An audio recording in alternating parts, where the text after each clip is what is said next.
Everyone here in upstate New York is starting to look up in the sky, and that happens wherever I go because I draw attention to it and I do it on purpose. Once the people start seeing the lines being sprayed in the sky, it's rather unmistakable that, hey, something's going on. We're not sure what it is.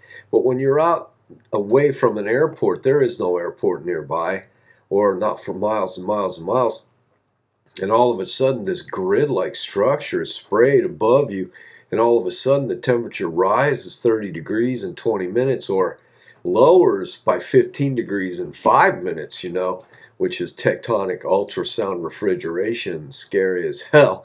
But that's another story altogether. Anyway, most people can understand that. Wow. Now the people that have lived here for a long time are hearing all this new terminology on the TV set and on the radios having to do with their weather, and they're looking around and they're saying, it's never been like this before.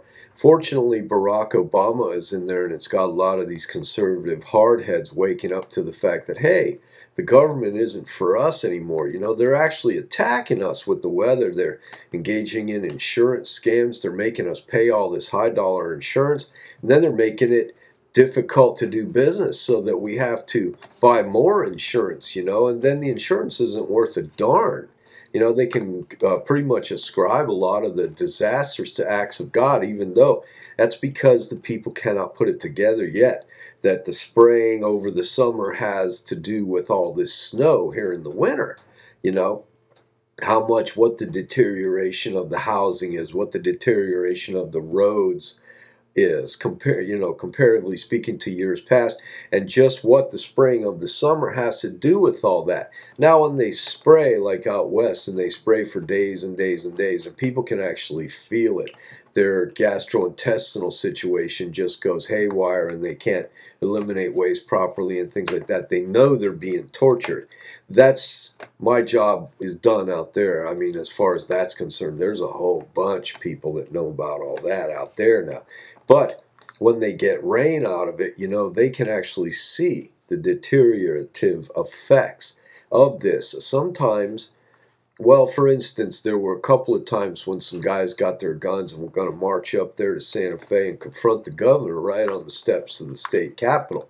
Well, that didn't materialize at all because the weather just turned so bad, the roads got so mushy, or if it's in the winter, got so icy and snowed over, nobody can travel. Now you see the value of ENMOD as a military weapon, perhaps.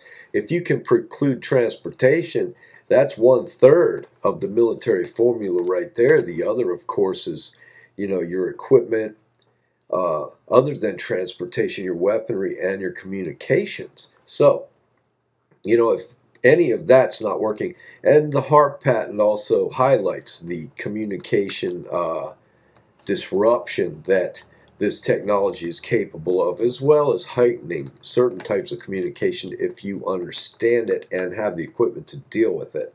A lot of the governments around the world do not have this type of information. The communication equipment is not hard to figure out, not hard to do. There's nothing top secret or secret about that stuff, except in the very esoteric models and types of technology that are developed in military labs. Sure, they've highlighted this technology and allowed a whole industry to be born as far as utilizing this technology, but you are got to be so far on the inside, you probably have to have a top secret clearance just to work on stuff like this. Now, one thing that this knowledge that I'm propagating will do is to make the garden variety inventors savvy to the fact that, hey, with all this wireless power where you reach out to a doorknob at 3 inches away, a static spark jumps, whereas it used to be a 1/4 inch. With that kind of power in the air, there's lots of possibilities for invention and a lot of things that can be done, both beneficial and detrimental.